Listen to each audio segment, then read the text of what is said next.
ಮಹಾಭಾರತವು ಭಾರತೀಯ ಇತಿಹಾಸದಲ್ಲಿ ಜಗತ್ತಿನ ಅತಿದೊಡ್ಡ ಮಹಾಕಾವ್ಯವಾಗಿದೆ.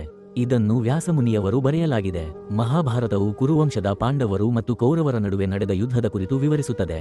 ಈ ಕಥೆಯಲ್ಲಿ ಧರ್ಮ, ನೀತಿ, ಪ್ರೀತಿ, ದ್ವೇಷ, ತ್ಯಾಗ, ಮೋಹ ಇತ್ಯಾದಿ ಮಾನವ ಸಂಬಂಧಗಳ ಪ್ರತಿಬಿಂಬವಿದೆ. ಕುರುವಂಶದ ಹುಟ್ಟು: ಹಸ್ತಿನಾಪುರದ ರಾಜ ಶಂತನು ಗಂಗೆಯನ್ನು ಮದುವೆಯಾಗಿ ಭೀಷ್ಮನನ್ನು ಪಡೆದನು.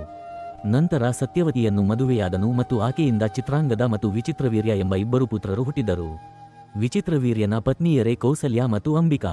ವಿಚಿತ್ರವೀರ್ಯ ಸಾವು ಹೋಗಿದ ಮೇಲೆ ಸಂತಾನೋತ್ಪತ್ತಿಗೆ ವ್ಯಾಸಮುನಿಯನ್ನು ಕರೆಸಿ ಧೃತರಾಷ್ಟ್ರ, ಪಾಂಡು ಮತ್ತು ವಿದ್ಯುಮ್ನ ಜನಿಸಿದರು. ಪಾಂಡು ಮತ್ತು ಧೃತರಾಷ್ಟ್ರ ಕುರುಸಿಂಹಾಸನದ ಹಕ್ಕುದಾರನಾಗಿದ್ದರೂ ಅಂಧನಾಗಿದ್ದರಿಂದ ಪಾಂಡು ರಾಜನಾದನು. ಪಾಂಡು ತನ್ನ ಪತ್ನಿಯರಾದ ಕುಂತಿ ಮತ್ತು ಮದರಿಯಿಂದ 5 ಮಕ್ಕಳಾದ ಯುಧಿಷ್ಠಿರ, ಭೀಮ, ಅರ್ಜುನ, ನಕುಲ ಮತ್ತು ಸಹದೇವರನ್ನು ಪಡೆದನು. ಇವನ ಮಕ್ಕಳೇ ಪಾಂಡವರು. ಧೃತರಾಷ್ಟ್ರನ ಪತ್ನಿ ಗಾಂಧಾರಿಯಿಂದ 100 ಕೌರವ ಮಕ್ಕಳು ಜನಿಸಿದರು. ಇವರಲ್ಲಿ ದುರ್ಯೋಧನನು ಮುಖ್ಯನು. ಕೌರವರು ಮತ್ತು ಪಾಂಡವರು ಬಾಲ್ಯದಲ್ಲಿ ಒಂದೇ ಮಹಲ್ನಲ್ಲಿ ಬೆಳೆದರು. ಆದರ ದುರ್ಯೋಧನನ ಪಾಂಡವರ ಮೇಲೆ ಕ್ರೂರತೆಯೊಂದಿತ್ತು. ಲಕ್ಷಾಗೃಹ ದೋಸೆ: ದುರ್ಯೋಧನನು ಪಾಂಡವರನ್ನು ಸಜೀವವಾಗಿ ಬೆಂಕಿಯಲ್ಲಿ ಸುಡಲು ಲಾಕ್ಷಾಗೃಹ ಕಟ್ಟಿಸಿ ಕಳುಹಿಸುತ್ತಾನೆ. ಆದರೆ ಭೀಮನು ಅವಶ್ಯಕ ಜಾಣತನದಿಂದ ಪಾಂಡವರನ್ನು ಬದುಕಿಸುತ್ತಾನೆ. ನಂತರ ಅವರು ಅಜ್ಞಾತವಾಗಿ ವನವಾಸ ಮಾಡುತ್ತಾರೆ. ದ್ರೌಪದಿ ಸ್ವಯಂವರ: ಅರ್ಜುನನು ಬೃಹನ್ನಳ ಎಂಬ ರೂಪದಲ್ಲಿ ದ್ರೌಪದಿ ಸ್ವಯಂವರಕ್ಕೆ ಹೋಗುತ್ತಾನೆ ಮತ್ತು ಧನುರ್ವಿದ್ಯೆಯಿಂದ ಜಯಿಸಿ ದ್ರೌಪದಿಯನ್ನು ಪಾಂಡವರು ಮದುವೆಯಾಗುತ್ತಾರೆ. ದ್ರೌಪದಿಗೆ 5 ಪತಿ. ಇದು ಅಪರೂಪವಾದ ಘಟನೆ. ಇದು ಮಗಳು ಮಾಡುವ ಪೂರ್ವಜನ್ಮದ ವರದಿಂದಾಗಿತ್ತು. ಇಂದ್ರಪ್ರಸ್ಥ ಸ್ಥಾಪನೆ: ಪಾಂಡವರಿಗೆ ಅವರ ಹಕ್ಕಿನ ಆಸ್ತಿಯ ಒಂದು ಭಾಗವನ್ನು ಕೊಟ್ಟು ಅರಣ್ಯ ಪ್ರದೇಶವಾದ ಖಂಡವಪ್ರಸ್ಥವನ್ನು ಸುಂದರ ರಾಜಧಾನಿಯಾಗಿ ಪರಿವರ್ತಿಸಿ ಇಂದ್ರಪ್ರಸ್ಥ ಎಂದು ಕರೆಯಲಾಯಿತು. ಅಲ್ಲಿ ಪಾಂಡವರು ಧರ್ಮಬದ್ಧವಾಗಿ ರಾಜ್ಯಭಾರ ನಡೆಸಿದರು. ಜೂಜಿನ ಆಟ: ದುರ್ಯೋಧನನು ಪಾಂಡವರ ವೈಭವವನ್ನು ನೋಡಿ ಅಸೂಯೆಯಿಂದ ಶಕುನಿಯ ಸಹಾಯದಿಂದ ಜೂಜಿನ ಆಟಕ್ಕೆ ಪಾಂಡವರನ್ನು ಆಹ್ವಾನಿಸುತ್ತಾನೆ. ಯುಧಿಷ್ಠಿರನು ರಾಜಧರ್ಮವನ್ನು ಪಾಲಿಸಲು ಆಟವಾಡುತ್ತಾನೆ, ಆದರೆ ತನ್ನ ಎಲ್ಲವನ್ನೂ ಕಳೆದುಕೊಳ್ಳುತ್ತಾನೆ. ತಮ್ಮನ್ನು, ತಮ್ಮ ಸಹೋದರರನ್ನು, ದ್ರೌಪದಿಯನ್ನು ಕೋರ್ಟಿನಲ್ಲಿ ಎಳೆಯಲ್ಪಡುವ ದೃಶ್ಯ ಅತ್ಯಂತ ದುಃಖದಾಯಕ. ಭೀಷ್ಮ, ದ್ರೋಣರು ಸಹ ಅಸಹಾಯಕರಾಗುತ್ತಾರೆ. ಕೃಷ್ಣನು ಅವಳ ಮಾನವನ್ನು ರಕ್ಷಿಸುತ್ತಾನೆ. ಪಾಂಡವರಿಗೆ 12 ವರ್ಷ ವನವಾಸ ಮತ್ತು 1 ವರ್ಷ ಅಜ್ಞಾತವಾಸ ಶಿಕ್ಷೆಯಾಗಿ ವಿಧಿಸಲಾಗುತ್ತದೆ. ಅಜ್ಞಾತವಾಸ: ಅವರು ವಿರಾಟರಾಜನ ಅರಮನೆಯಲ್ಲಿ ಅಜ್ಞಾತವಾಗಿ ಸೇವಕರಾಗಿ ಜೀವಿಸುತ್ತಾರೆ. ಅರ್ಜುನನು ಬ್ರಹ್ಮಚಾರಿ ರೂಪದಲ್ಲಿ ಬೃಹನ್ನಳ ಎಂಬ ಹೆಣ್ಣಿನ ವೇಷದಲ್ಲಿ ಇರುತ್ತಾನೆ. ಅಜ್ಞಾತವಾಸ ಯಶಸ್ವಿಯಾಗಿ ಮುಗಿದ ಮೇಲೆ ಅವರು ತಮ್ಮ ಹಕ್ಕುಗಳಿಗಾಗಿ ಹೋರಾಟಕ್ಕೆ ತಯಾರಾಗುತ್ತಾರೆ.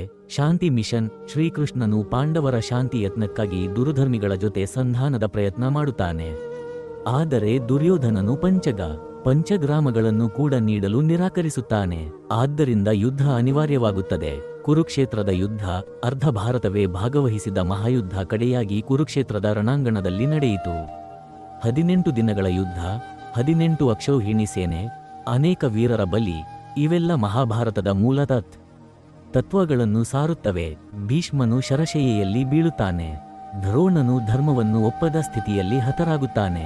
ಕರ್ಣನು ಪಾಂಡವನಾಗಿದ್ದರೂ ತನ್ನ ಮಾತೃಭಕ್ತಿಯಿಂದ ದುರ್ಯೋಧನ ಪರವಾಗಿ ಯುದ್ಧವಾಡಿ ಕೊನೆಗೆ ಅರ್ಜುನನ ಕೈಯಲ್ಲಿ ಸಾಯುತ್ತಾನೆ. ದುಷ್ಟ ದುರ್ಯೋಧನನು ಭೀಮನ ಗದಾಯುದ್ಧದಲ್ಲಿ ನಡುಕಲು ಸೋತು ಸಾಯುತ್ತಾನೆ. ಗೀತೋಪದೇಶ: ಯುದ್ಧ ಆರಂಭವಾಗುವ ಮುನ್ನ ಅರ್ಜುನನಿಗೆ ಸಂಶಯ ಉಂಟಾಗುತ್ತದೆ. ಆಗ ಕೃಷ್ಣನು ಅವನ ಸಾರಥಿಯಾಗಿ ಶ್ರೀಮದ್ ಭಗವದ್ಗೀತೆ ರೂಪದಲ್ಲಿ ಧರ್ಮ, ಕರ್ತವ್ಯ, ಅಹಂಕಾರ, ಆತ್ಮ, ಭಕ್ತಿ ಇತ್ಯಾದಿಗಳ ಬಗ್ಗೆ ಉಪದೇಶಿಸುತ್ತಾನೆ. ಯುದ್ಧಾನಂತರ ಪಾಂಡವರು ವಿಜಯಿಯಾಗುತ್ತಾರೆ, ಆದರೆ ದುಃಖದಿಂದ ಕೂಡಿರುತ್ತಾರೆ. ಧೃತರಾಷ್ಟ್ರನು ಪಾಂಡವರನ್ನು ಕ್ಷಮಿಸುತ್ತಾನೆ. ಯುಧಿಷ್ಠಿರನು ರಾಜಸಿಂಹಾಸನವನ್ನು ಒಪ್ಪಿಕೊಳ್ಳುತ್ತಾನೆ, ಆದರೆ ಧರ್ಮದ ಬಲದಿಂದ ರಾಜ್ಯ ವ್ಯವಹಾರ ನಡೆಸುತ್ತಾನೆ. ಅಂತಿಮದಲ್ಲಿ ಪಾಂಡವರು ತಮ್ಮ ಜೀವನದ ಕೊನೆಯ ಭಾಗವನ್ನು ಹಿಮಾಲಯಕ್ಕೆ ಪ್ರಯಾಣಿಸಿ ಮುಕ್ತಿಗೆ ಪ್ರಯತ್ನಿಸುತ್ತಾರೆ. ಯುಧಿಷ್ಠಿರನು ಮಾತ್ರ ಜೀವಂತವಾಗಿ ಸ್ವರ್ಗಕ್ಕೆ ಹೋಗುತ್ತಾನೆ. ಅವನು ಸತ್ಯದ ಮೂರ್ತಿ. ಮಹಾಭಾರತದ ಬೋಧನೆ: ಮಹಾಭಾರತವು ಒಂದಿಷ್ಟು ಮುಖ್ಯ ಪಾಠಗಳನ್ನು ಕಲಿಸುತ್ತದೆ. ಧರ್ಮದ ಮಾರ್ಗ ಯಾವಾಗಲೂ ಸುಲಭವಲ್ಲ. ಅಹಂಕಾರ, ದ್ವೇಷ, ಕ್ರೂರತೆ ಇವು ಮನಸ್ಸಿನ ಶತ್ರುಗಳು. ಸತ್ಯ, ಭಕ್ತಿ ಮತ್ತು ಕರ್ತವ್ಯ ಪಾಲನೆ ಜಯಕ್ಕೆ ದಾರಿ. ಭಗವದ್ಗೀತೆ ಜೀವನದ ತತ್ವವನ್ನು ಕಲಿಸುವ ಶ್ರೇಷ್ಠ ಗ್ರಂಥ.